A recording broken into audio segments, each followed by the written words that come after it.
প্রশিক্ষণে অনেক অনেক কাজ করলাম, সবাই এক একটা এক এক বিষয়ে কাজ করেছে। আমার এক বিষয় ছিল শিক্ষা ও দক্ষতা। এই গ্রুপটার নাম আসলে ওনারা অপরাজিতা রেখেছেন। ওনারা বলেছেন কিছুদিন আগে আপনি একটি অপরাজিতা অ্যাওয়ার্ড অর্জন করেছেন, এই নাম অনুসারে আমরা দিচ্ছি এটা অপরাজিতা। এই নামটার জন্যই অসংখ্য ধন্যবাদ আমার টিমকে, আমার গ্রুপকে। আমি প্রথমে আমরা শিক্ষা এবং দক্ষতা, শিক্ষা তো অর্জন করা দরকার জ্ঞান অর্জনের জন্য, শুধু সার্টিফিকেট অর্জনের জন্য শিক্ষা নয়, শিক্ষা বিভিন্ন প্রায়োগিক দক্ষতা অর্জনের জন্য শিক্ষার প্রয়োজন। শিক্ষা ছাড়া আসলে একটা জাতি কখনো উঠতে পারে না বা অগ্রসর হতে পারে না। তাই শিক্ষার দরকার এবং দক্ষতা বৃদ্ধিও দরকার। গতানুগতিক এই যে দক্ষতা আমাদের যা আছে এগুলোকে আপডেট করার জন্য নিজেদেরকে অনেক উদ্যোগী হতে হবে এবং দক্ষতা ভিত্তিক এই আজকে সেশনে আমাদের এটা ছিল। আমরা ব্যক্তিগত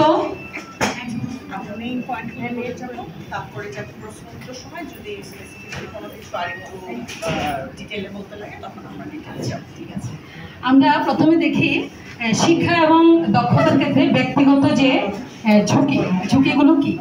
আমরা অনেক সময় দেখা যায় উচ্চশিক্ষা গ্রহণে ঝুঁকি, আর্থিক ঝুঁকি, নিরাপত্তাহীনতার ঝুঁকি থাকে, নতুন বিষয়ে দক্ষতা অর্জন, আইনগত বাধা, কুসংস্কার। এখানে আমরা ইন্ডিকেট করেছি বাল্যবিবাহকে। আবার এটা কিভাবে মোকাবেলা করছি, এটা মোকাবেলা করার জন্য প্রতিবন্ধী নারী এবং তৃতীয় লিঙ্গের প্রতিবন্ধী নারী এবং তৃতীয় লিঙ্গের নারীদের যে নারী হোক পুরুষ হোক শিক্ষা গ্রহণে অনেক ঝুঁকি থাকে। কোনো কোনো শিক্ষা এতে হয়তো এদের জন্য যথাযথ ব্যবস্থা থাকে না। এটা আমরা কিভাবে মোকাবেলা করছি আমরা লিখেছি পারিবারিক অসহযোগিতা। পারিবারিক যে অসহযোগিতা থাকে ওইটাকে আমরা মোকাবেলা করে ওইটাকে অতিক্রম করে শিক্ষাটা অর্জন করতে যাচ্ছি। সচেতনতা সৃষ্টি, আইনি সহায়তা, সাপোর্ট আমরা কোন জায়গা থেকে পাচ্ছি? প্রথমে তো পরিবার থেকে সাপোর্ট না পেলে তো শিক্ষা গ্রহণ সম্ভব না। পরিবার, সমাজ, প্রতিষ্ঠান এবং প্রাতিষ্ঠানিকভাবে সাপোর্ট। প্রতিষ্ঠান যদি আমাকে সাপোর্ট না করে, প্রশাসনিক যদি সাপোর্ট না থাকে তাহলে তো আমি যেতে পারবো না। আমি যে প্রশাসনে প্রতিষ্ঠানে কাজ করবো, যে ওই প্রতিষ্ঠানের প্রশাসনিক সাপোর্ট আমার থাকতে হবে। বাধা কি এক্ষেত্রে আমরা কি বাধার সম্মুখীন হচ্ছি? সঠিক তথ্যের অভাব। আমরা অনেক সময় দেখা যায় মেয়েরা কোথাও গিয়ে এই যে সঠিক তথ্যটা আমাদেরকে দেওয়া হয় না, এখন হবে না, আমাদেরকে দেখে হয়তো কোনো কাজ যদি আমরা যাই। আরেকটা হচ্ছে আমলাতান্ত্রিক জটিলতা। এটা আমরা এই যে কিছুদিন আগে শিক্ষক আন্দোলনে গেলাম, এখানে আমলাতান্ত্রিক জটিলতার কারণে কিন্তু আমাদের অনেক সমস্যার সম্মুখীনে হতে হয়, আমরা বলি সবসময়।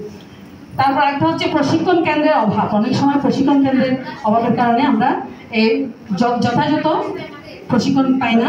সাইবার ক্রাইম এটা অন্যতম একটা বাধা। আর প্রবেশগম্যতা, সব ধরনের সবাই প্রবেশ করতে পারে না, এটা অনেক সময় প্রবেশগম্যতার কারণে বাধার সম্মুখীন হয়। আর প্রাতিষ্ঠানিক ঝুঁকির মধ্যে আমরা দেখি প্রাতিষ্ঠানিক ঝুঁকিতে প্রথমেই দেখা যায় রাজনৈতিক ঝুঁকি। গতকালও আমি কলেজ থেকে আসার একটু আগেই মারামারি হয়েছে এখানে মেয়েটাকে নিয়ে, কোনো রকমে এটাকে করতে পারছি না, আমাদেরকে বলছে দেখে নেবে। তো আমরা মেয়েকে ফোন করে ওইটা সমাধান করার চেষ্টা করেছি। প্রাতিষ্ঠানিক ঝুঁকির মধ্যে অনেক সময় রাজনৈতিক নেতাকর্মীরা চলে আসছে, তখন ওই ঝুঁকিতে আমাদের পড়তে হয়। প্রতিষ্ঠানে কাজ করতে হলে বা প্রতিষ্ঠানে লেখাপড়া করতে হলে আমার শিক্ষার্থীরাও পড়ে, আমি আগেও বলেছি। নিরাপত্তার ঝুঁকি তো অবশ্যই আছে। স্বজনপ্রীতি অবশ্যই থাকে, স্বজনপ্রীতি চাকরি ক্ষেত্র দেখছি, আবার শিক্ষাক্ষেত্রে আমাদের শিক্ষার্থীরাও এর সম্মুখীন হয়। মিথ্যা মামলার ঝুঁকি, অনেক সময় আপনি কিছু করেন নাই, প্রতিষ্ঠানে যদি কোনো কাজ করতে যায় মিথ্যা মামলার ঝুঁকিতে আমাদের পড়তে হয়। প্রাতিষ্ঠানিক ঝুঁকিগুলো আমরা কিভাবে মোকাবেলা করতে পারি? প্রথমত আন্দোলন। এই আন্দোলন কিছুদিন আগে ছিল, আমরা করলাম, শিক্ষক আন্দোলন হলো, বৈষম্য বিরোধী আন্দোলন হলো। কেন বৈষম্য থাকবে? আর যে জেন্ডার সমতার জন্য আমরা আন্দোলন করতে পারি। কেন আমরা মেয়েরা ছেলেদের মতো করতে পারবো না? আমরা সব কাজ করতে পারি, সব কমিটিতে কাজ করতে পারি, সব কিছু করতে পারি, আমরা কেন পিছিয়ে থাকবো? এটা আন্দোলনের মাধ্যমে পাওয়া যায়। তারপরে জ্ঞান ও দক্ষতার মাধ্যমে আমাকে আগে আন্দোলন করতে হলে, আমাকে স্টেবল হতে হলে আমাকে আগে নিজে অর্জন করতে হবে, জ্ঞান অর্জন করতে হবে এবং প্রয়োজনীয় দক্ষতা অর্জন করতে হবে। আইনি সহায়তা এবং কৌশল। আইনি সহায়তা শুধু পেলেই হবে না, আইনি সহায়তা পাওয়ার পর এটা কোন কৌশলে আমি অ্যাপ্লাই করব ওইটা আমাদেরকে আগে জেনে নিতে হবে। তারপর সাপোর্ট, আমরা প্রাতিষ্ঠানিক ক্ষেত্রে সাপোর্টটা কোন জায়গা থেকে পাচ্ছি।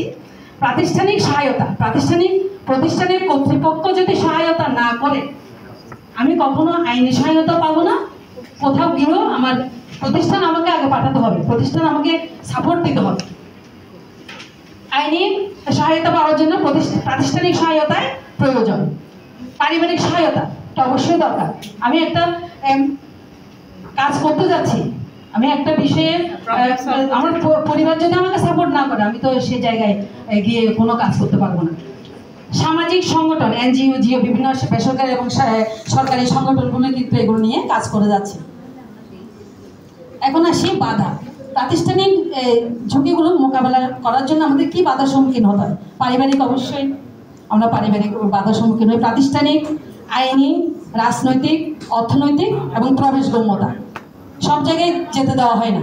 প্রবেশগম্যতা একটা খুব সিরিয়াস একটা প্রতিবন্ধী ব্যক্তিদের, আমাদের এই তৃতীয় লিঙ্গ যারা আছে এদেরকে যেতে দেওয়া হয় না, এটা আমাদের চোখে পড়ে সবসময়, কিন্তু আমরা এগুলো যার যার স্থান থেকে কাজ করে যাবো। এটা আমি অনুরোধ জানাচ্ছি রিধাকে উপস্থাপন করার জন্য।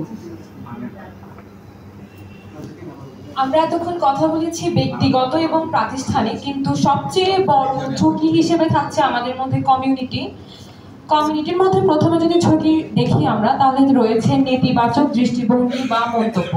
নারীদের ক্ষেত্রে নারীরা যদি কোথাও যেতে চায় তাহলে সমাজের লোকেরা নেতিবাচক মন্তব্য এবং দৃষ্টিভঙ্গি করার কারণে আমাদেরকে অনেক আনকমফোর্টেবল ফেস করতে হয়, অ্যান্ড এগুলোর জন্য আমরা সামনে এগিয়ে যেতে পারি না। এরপরে দিচ্ছে আইনের অপপ্রয়োগের ঝুঁকি। আইনের অপপ্রয়োগের ঝুঁকি বলতে এখানে আমরা কেউ আমাদের থেকে অনেক শক্তিশালী বা ওদের স্বজনের মধ্যে আইনের মানুষ রয়েছে, যার কারণে ওরা এটার কারণে আমাদেরকে ভয় দেখাতে পারে। ভয় দেখানোর কারণে আমরা পিছিয়ে যাই এবং ওরা শুধুমাত্র আইনে ওদের মানুষ থাকার কারণে ওরা এগিয়ে যাচ্ছে। যাতায়াতের নিরাপত্তা ঝুঁকি। যাতায়াতে চলাচলের সময় বেশিরভাগ ক্ষেত্রে মেয়েরা ইভটিজিং এর শিকার হয়, যার কারণে তারা পরে দূরে কোথাও প্রাতিষ্ঠানিক শিক্ষার জন্য যাওয়ার জন্য তারা বাধাগ্রস্ত হয় এবং তারা ঝুঁকিপূর্ণ থাকে। ধর্মীয় ও সামাজিক কুসংস্কারের মধ্যে ভুল তথ্য, যার কারণে যেখানে বলা আছে যে মেয়েরা বাসা থেকে বের হতে পারবে না, যেটা একটি সামাজিক কুসংস্কার হিসেবে রয়ে গেছে। এখন আমরা মোকাবেলার মধ্যে যদি দেখি, মোকাবেলার মধ্যে সবচেয়ে প্রথমে হচ্ছে সচেতনতা সৃষ্টি। আমরা যদি সামাজিকভাবে আমরা সবাই যদি সচেতন না হই তাহলে কখনোই আমরা এটার মোকাবেলা করতে পারবো না। এরপরে রয়েছে কঠোর আইনের প্রয়োগ। আমরা যদি আইনকেই না মানি, কেউ যদি আইনকেই না মানে, তাহলে কখনোই আমরা আমাদের দেশ বা আমাদের এই সমাজ এগিয়ে যেতে পারবে না, যার কারণে কঠোর আইনের প্রয়োগটা খুবই জরুরি। এরপর বিশ্বাস অর্জন। সমাজের বিশ্বাস অর্জনটা